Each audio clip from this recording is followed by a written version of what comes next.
sa Marek Šaul. Už bolo toho Ja som moc, kandidát už bolo toho číslo dosť. 19 do miestneho zastupiteľstva a do mestského zastupiteľstva s číslom 20. Kandidujem za stranu Právo a spravodlivosť, ktorá vznikla presne asi tak pred 3 rokmi. Právo a spravodlivosť vzniklo pred 3 rokmi, čiže ku dnešnému dňu má 3 roky a je to také 3-ročné dieťa. Ako vieme, 3-ročné dieťa už nenosí plienky, začína vnímať svet okolo seba a začínajú ho zaujímať už aj veci, ktoré ho doteraz nezaujímali. Začína byť strašne vnímavé. Takisto aj naša strana postúpila, začína byť vnímavá a preto kandidujeme aj do týchto volieb komunálnych vo viacerých mestách na starostov, primátorov, poslancov, či už miestnych zastupiteľstiev alebo obecných zastupiteľstiev. A prečo sme na Kuchajde? Kuchajdu beriem ako srdce nového mesta, pretože je tu kľud, pekné prostredie, aj keď s malými nedostatkami. Pravidelne chodievam sem na túto Kuchajdu športovať a jedna jediná vec, čo by mi tak chýbala, čo mám napríklad v Ružinovi na Štrkovci, je bežecká antuka, ktorá by bola po celom páse Kuchajdy s tým, že podľa mňa by sa nám lepšie bežalo ako po chodníku a vybehanej trati, ktorá je popri chodníku. Poprvé zničilo to trošku tú zeleň a lepšie sa ľuďom beží po antuke ako po chodníku. Moje číslo do miestneho zastupiteľstva je 19. Chcel som si dať 19 sľubov, alebo respektíve 19 predsavzatí, ktoré by som splnil, len keď som si to všetko dal dohromady, čo by tam malo byť, bezpečnosť, čistota, dôvera, korupcia a ďalších XY mojich predsavzatí, tak by som musel byť minimálne Chuck Norris, aby som to všetko dokázal. Ja som si vybral také najdôležitejšie predsavzatia, ktoré by som chcel, a to je bezpečnosť, čistota, korupcia, bývanie a dôvera k občanom. Jedným z predsavzatí, ktoré som si dal za úlohu, je kultúra. Nechcem apelovať na to, že kultúra v Novom Meste nejak zaostáva alebo niečo podobného. Máme tu kultúrne leto, je tu otvorenie letnej sezóny, ukončenie letnej sezóny.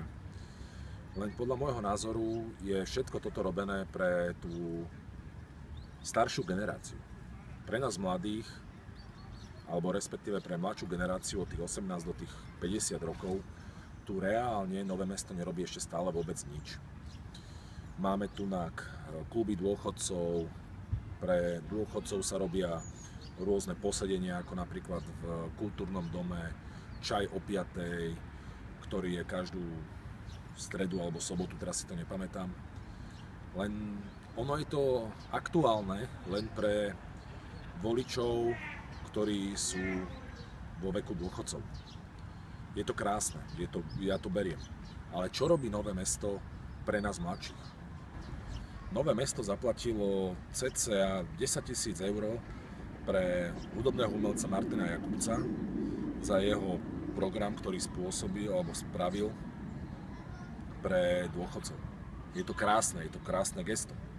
Lenže za 10 000 eur by mestská časť dokázala doniesť v dnešnej dobe 5 známych interpretov pre mladých. Prečo sa to nemohlo spraviť štýlom 2000 eur ide pre dôchodcov, 2000 eur ide pre strednú generáciu, 2000 eur ide pre mladšiu generáciu. Sakra, my potrebujeme dostať k ľuďom, my sme tu pre ľudí. My sme tu není len pre jednu skupinu obyvateľstva. Čiže dokážeme zabezpečiť to, že minimálne raz mesačne by sa diala nejaká aktuálna vec, ktorá by priniesla aj mladých ľudí na kultúrne podujatia. Dokážeme doniesť Rytmusa, dokážeme doniesť Ega, Tinu, pre strednú generáciu dokážeme vybaviť Cálka. A všetci budú spokojní. Nielen určitá skupina obyvateľstva. Prečo? Prečo by som mal 4 roky navštevovať len dôchodcov, materské školy? Kde je tá stredná vrstva? Ja chcem, aby sme boli všetci spokojní. Snaď najdôležitejšou témou každej mestskej časti v Bratislave je bytová otázka. Riešenie bytovej otázky pre mladých ľudí je to, že nie každý má na to, aby si zobral úver. Čakateľov na byt je neskutočné množstvo a mestské časti už nemajú toľko bytov, nemajú toľko prostriedkov, aby vystavali nové byty, nemajú toľko možností, aby umožnili všetkým ľuďom bývať. Ale dá sa tu pomôcť v jednej jedinej veci. A to znamená, v Bratislave v každej mestskej časti sa nachádzajú investormi postavené obrovské bytové komplexy, v ktorých je pomaly 40 bytov voľných, prázdnych, ktoré si pomaly nikto nekúpi, pretože na ne nemá peniaze, alebo im banky nedajú úver. Čo s tým? Tieto byty, ktoré by boli súčasťou už mestskej časti Bratislava Nové Mesto alebo komplet Bratislavy, by patrili mestu, obci, mestskej časti. Spravili by z nich nájomné byty, čiže mestská časť by neprišla ob nájetok. Mala by majetok presunúť len z bodu A do bodu B. Mala by záruku to, že ľudia by splácali náklady spojené na údržbu bytu. Mali by reálne mesačný príjem. Nehovorím o tom, že mestská časť dokáže vybrať eurofondy. Mestská časť by dokázala vybrať eurofondy na nákup týchto bytov od investorov za tie ceny. Čo by to spravilo? Investori by si prišli na svoje, pretože ich byty, ktoré sú nepredajné, by sa zrazu predali. Ľudia by mali možnosť bývať a vlk by bol nažratý a ovca by ostala celá. Samozrejme, že tieto byty, keby si už potom niekto chcel v budúcnosti odkúpil by si ich iba za trhovú hodnotu, nie za zostatkovú cenu. Iba za trhovú hodnotu, ktorá je v danej lokalite a v danom čase. Čiže spraviť to tak, jak je to v Rakúsku, jak je to v Nemecku. Dostaneš, štát kúpi, alebo obec kúpi byt, ty v ňom bývaš, máš ho nájomný a keď si ho chceš odkúpiš si ho za trhovú hodnotu, ktorá je aktuálna k tomu dňu. Bytová otázka vyriešená. Každý mesiac môže mestská časť kúpiť 3-4 byty. Do roka je to 40 bytov. Do 4 rokov je to 160 bytov. A 160 rodín má kde bývať. V čom je problém? Prečo to nikto nespravil? Aha, nespravili to pretože bankové inštitúcie, ktoré berú financie, ktoré poskytujú úvery, ktoré si určujú, komu dajú hypotéku, ktorá je predražená niekoľkonásobne, jak je všade inde v Európe, a majú takto tých ľudí v hrsti. Proste jednoducho robia banky a všetci títo okolo toho z ľudí ovce, pritom pastieri chodia a určujú tým ovciam smer. Jednoducho ľudia, prestaňme byť ovce. My nie sme zvieratá, my sme ľudia. Vy ste tiež občanom Nového Mesta? Áno. Máte trvalý pobyt v Novom Meste? Áno. Páči sa vám tu na? Páči, no. Ste spokojní s tým, jak ste tu? No, tak to nie moc. Pomáha vám nejak štát? Nijako. Nech vám nepomáha štát. Berete nejakú podporu? Nijako, nič. Čím si zarábate peniaze? Čím? No, zberom kovovou šmutu. Áno, nenachádzame sa v nejakom Bagdade alebo niekde, kde ľudia žijú v takýchto podmienkách. Nachádzame sa priamo pri srdci Nového Mesta, pri Kuchajde. Nachádzame sa na zátiši. Tak toto tu vyzerá. Chápem problematiku mestskej polície, pretože tí chlapci namiesto toho, aby chodili do roboty, vážne pomáhať tým občanom, pôsobili prevažne preventívne, sú hnaní do výsledkov, do nezmyselných výsledkov tabuľkových systémov, ako buzerovať nás občanov. Všetko svoje má pre a proti. áno, vyberú strašne veľa pokút, nemôžu pracovať tak, ako by oni skutočne chceli. Sú naháňaní od náčelníčky, od svojich veliteľov. Výsledky. Všetko není len o výsledkoch. Boli sme tu asi tak cca 3 hodiny na tomto mieste, neukázala sa tu jedna jediná policajná hliadka. Nikto tadiaľ to neprešiel.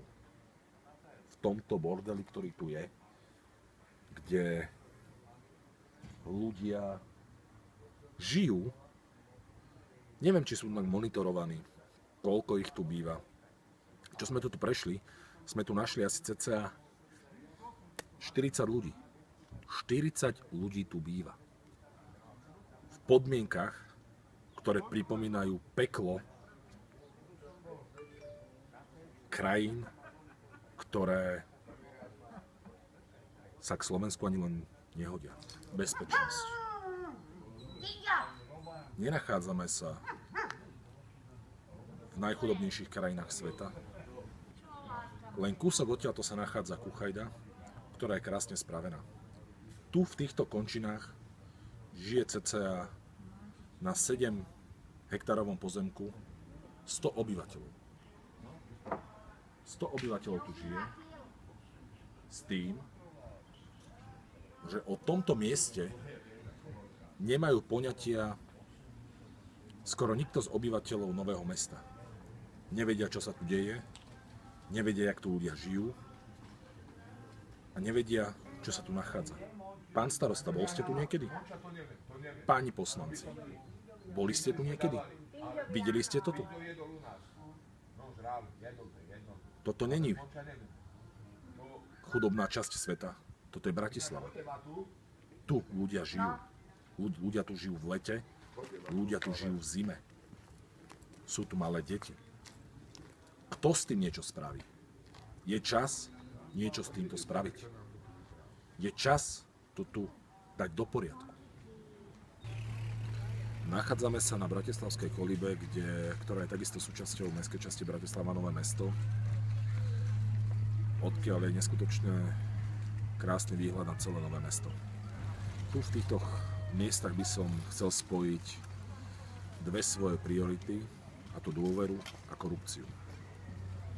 Chcem byť poslancom, ktorý tu bude pre Novomešťanov a Bratislavčanov 24 hodín denne, 7 dní týždni, 365 dní do roka.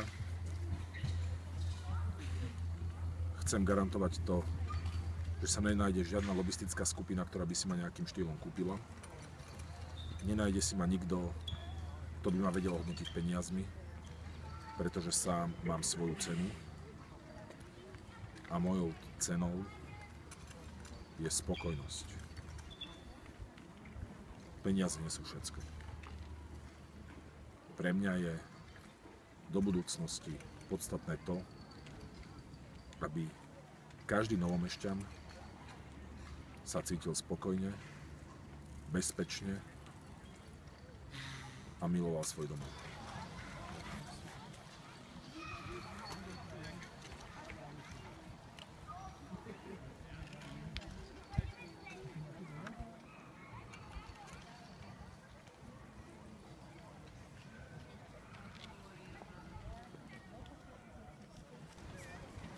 Ak vás toto video zaujalo a ste presvedčení ísť voliť, ste presvedčení ísť voliť mňa s číslom 19 za stranu Právo a spravodlivosť Mareka Šouna, vopred vám ďakujem za každý jeden hlas, ktorý získam do miestneho zastupiteľstva a do mestského zastupiteľstva s číslom 20,